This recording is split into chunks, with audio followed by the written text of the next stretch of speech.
so far? Are you awake, ready for the next session? All right, so hopefully you're taking some good nuggets out of everybody's presentations. I'm going to go ahead and make the announcement of the winner for the membership, and then I'm going to turn it over to somebody else who's presenting next. You guys got really quiet waiting on the answer to this. So I'm going to be honest, I probably am going to botch this last name because I'm horrible with names. So I'm going to announce the company name, and hopefully there's only one company with this name here. So for the $1,100 free membership, which is the highest tier any contractor can have, and by the way, we only have about 100 of our members in this category. It is Juan from Bright Corners. Juan, where are you? So Juan, you don't have to start up here like you're on a red carpet, my friend, because I don't have anything to give you. Oh, come on, give me some love then. You can do that. You can do it. Come on.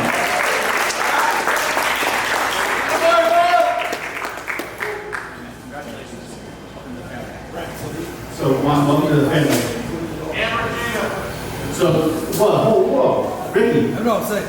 So, Juan, you've never even knew about ISSA? Until recently. And you get the award? You're going to have some darts thrown at you in a little while, I'm just saying. So Juan, Michael Gabrielson is the director of membership. He's going to send you an email and connect you on everything that you need to know. So congratulations. You guys, I'm going to turn back to Ricky. All right, guys. So next up, we got my buddy Garen. I'm going to just drop some knowledge, share some great journeys and stories. I had the pleasure of having Garen on my podcast. The minute we got done with that episode, I was like, dude, I got to get this guy, I got to share him with everybody else. So, without further ado, I got my boy Garen down from Florida. I think it's like, here we go.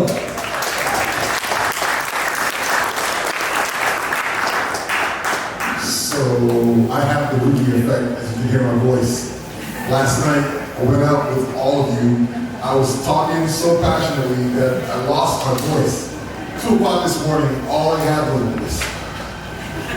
So what I got right now is the Ricky voice, so thank you. All right. How many of you are CEOs of your companies? Boom. Okay. So I want you to say this with me. I solve big problems. Let's do it. I solve big problems.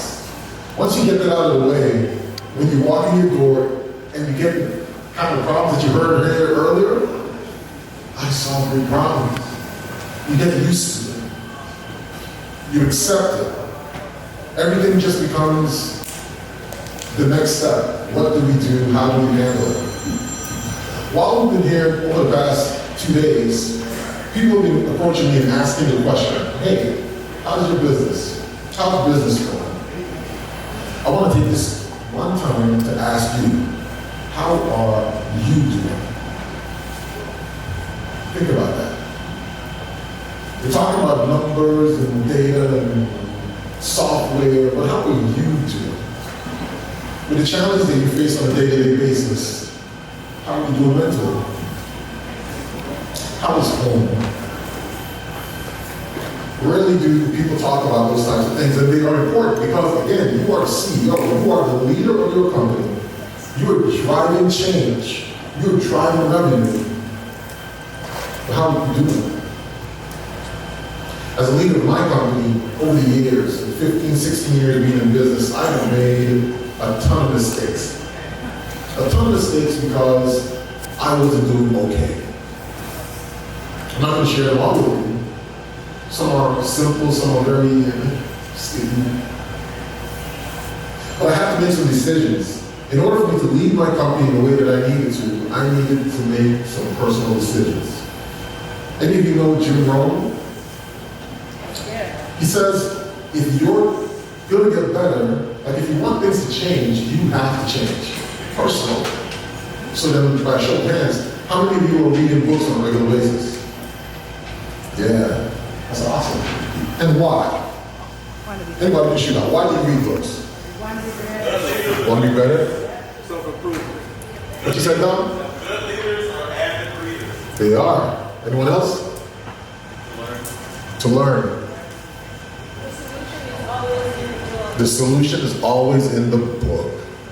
I look at books as being like my best friends because I'm sure you've been in those moments where you've gone into your office early in the morning or late at night and you had a problem, you didn't have anyone to call, so what would you do?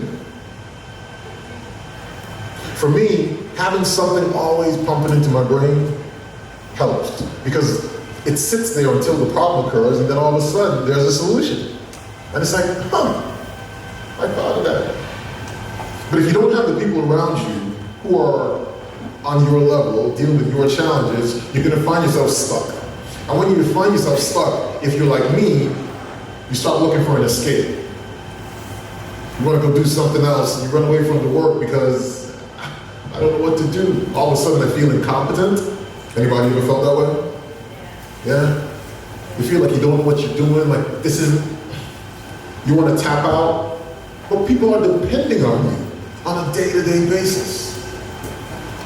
So it's important for us to always have that self-development going on. Let me share with you a story that occurred just last week. And I want to see how you would handle it. So I showed up at one of my accounts, okay? One of my team members, they're going about their duties working. I come up the backside of the floor and I start to do some inspection. I see my teammate, he goes into an office, but he's in there a little bit longer than he typically should. So I continue doing my inspection. He doesn't see me. And then I hear that he's on the phone. And he's talking, he's kind of loud.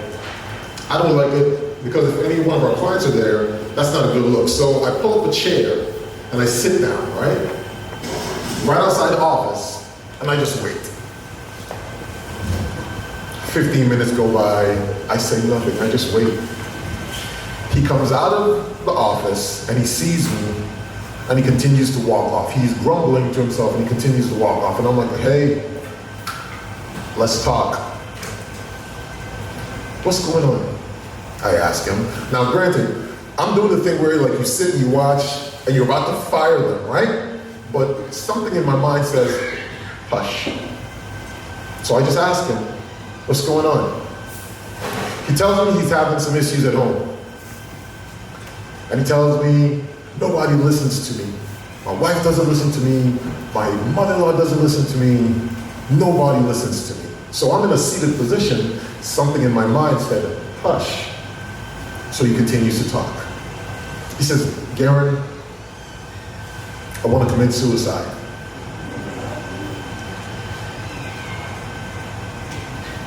Go on. And he talks to me, he's like, nobody wants to listen to me. Like, I'm dealing with so much stress at home, and my head just wants to burst. Like, I can't talk to anybody. If I talk to my friends, they're gonna talk about me. Nobody listens to me. I'm listening to you.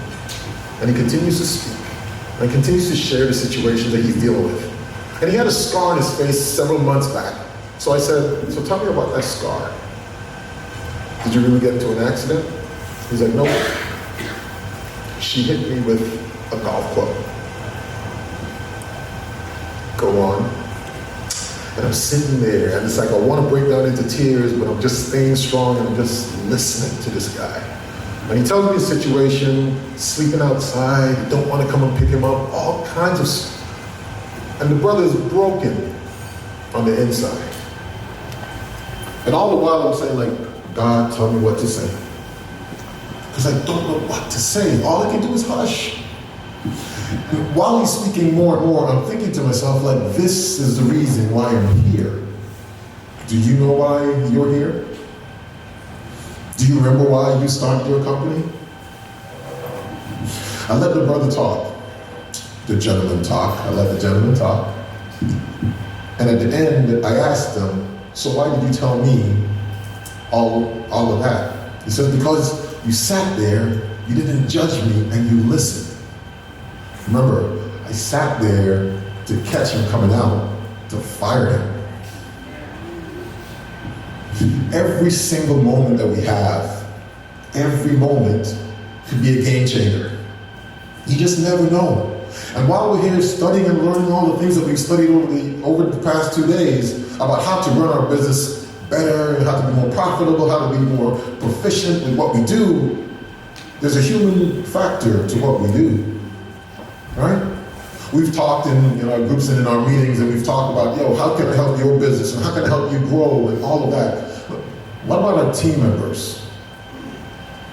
Are we investing the same amount of energy and effort into finding out about their goals, and how they can grow, and what their aspirations are? Because they're humans just like us. And if they are dealing with the problems that they're dealing with, my belief is you're dealing with problems too. Literally just before I came here, today's Friday, so probably Tuesday, Monday, I hired a manager. And I got her to listen to my phone calls. When people call me, I put it on speakerphone and I just spoke. And she sat there in my office and she listened to my interactions. I wanted her to know who I was as a person, how I interact with people, like in real time. I don't want to sell myself to you, like pay attention and listen. As she listened to me, she said, "Garen, you're a softie." Like, what do you mean? He says, "You're too good to people. Where I came from, my managers don't treat people like this. You're a softie." I smiled. She says, "People are going to take advantage of you if you don't look out." I said, "Well, that's why I hired you." Yeah, cover my blind side, right? She then says to me, or asks me, "Who's looking out for you, Gary?" Yeah, I have a family, I have my wife, and she's very supportive. But her question was like, in the professional world, who's looking out for you, Gary? And I said to her, "Listen, man, I love my people so much. I don't even wait for them to look out for me. I'm just looking out for them." She says, "Gary, come on. How are you doing?" And that question is so wide open, I almost like when you get like putty, I just almost fell to the ground because like you're asking me the question and I'm in the midst of preparing for the day and it's like, so if I'm going through this, I absolutely know that you're going through stuff. So who's looking out for you? Who's asking you the question, how are you doing? And are you being honest with your response? Listen, Ricky and his team are building something here that's genuine, it feels pure, it feels true. And we have an opportunity being here together to really start looking introspectively.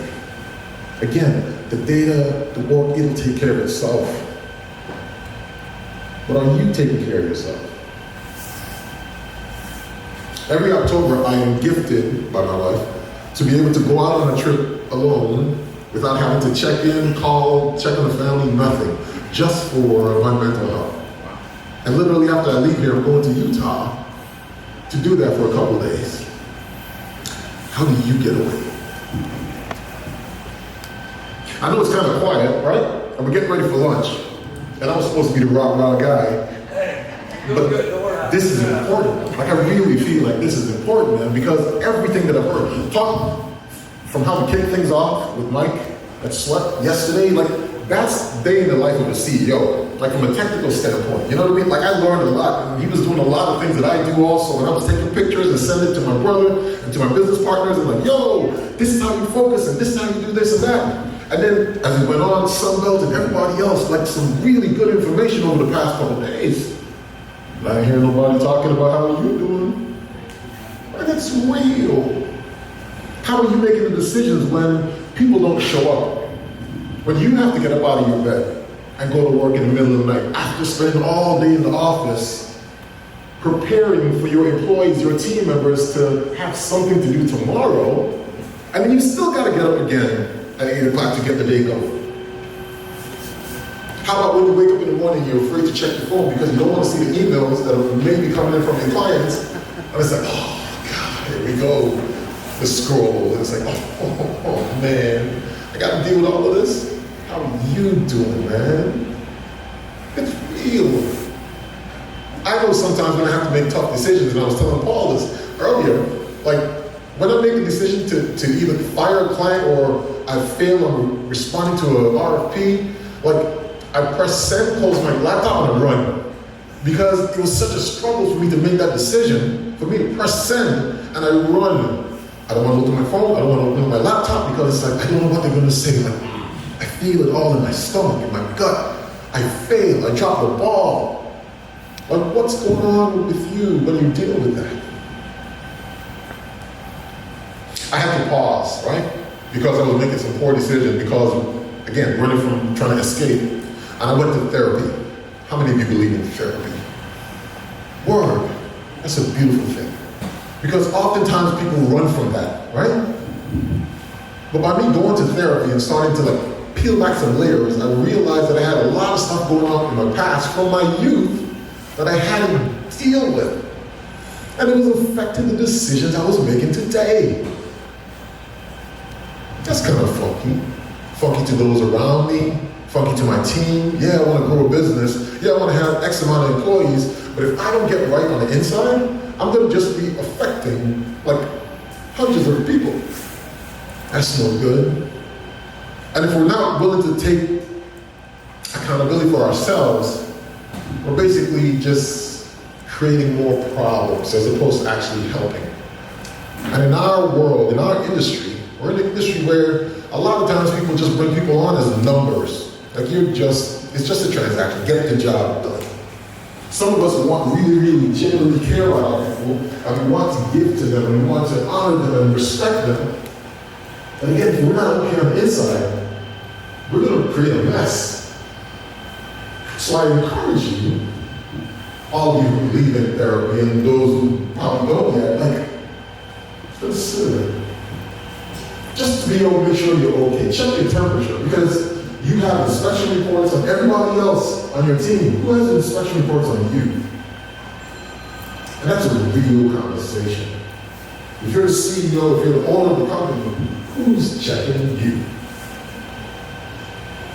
I think we have a really cool responsibility and opportunity here for us to start creating that type of dialogue within ourselves.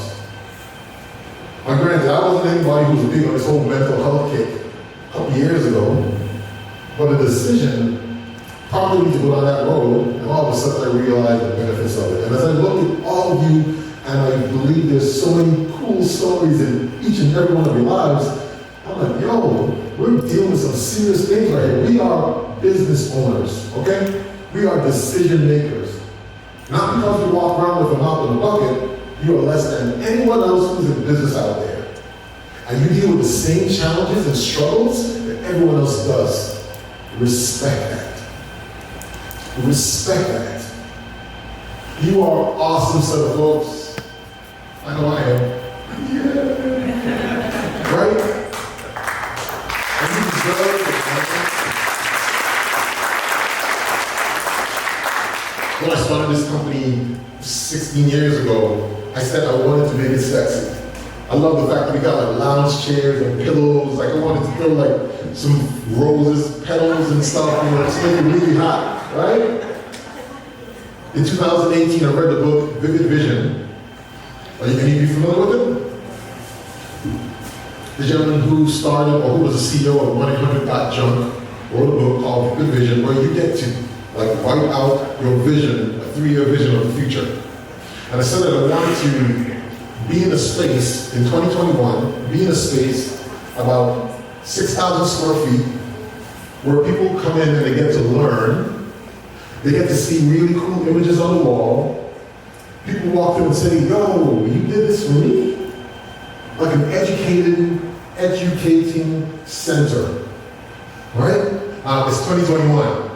I haven't built it, but I'm walking through a really cool building. I don't know how many square feet this is, with some cool signs on the wall.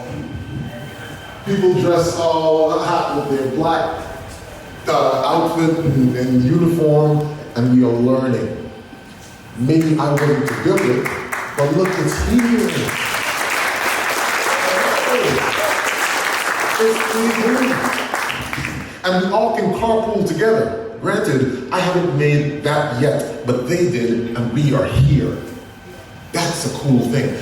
Big businesses do it all the time. They create visions for the future. So you too can create a vision for the future. I want you to be able to walk into a room with your head held high, your chest out, and know that you belong in the room. I've been at networking events where I was the only service-oriented guy, and there were all these big CEOs of companies, billion-dollar companies, and I'm in the room, and in my head I'm like, what am I doing here? And then something clicked, and it was like, dude, you are the CEO of your company.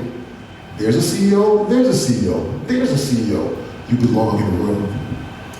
And when that happened, I started speaking with confidence. I started preparing for meetings with confidence. I started reading on a regular basis, taking notes on a regular basis, asking to shadow my friends who are CEOs and CFOs of these companies just to learn how they think and bring that type of thinking to my small business.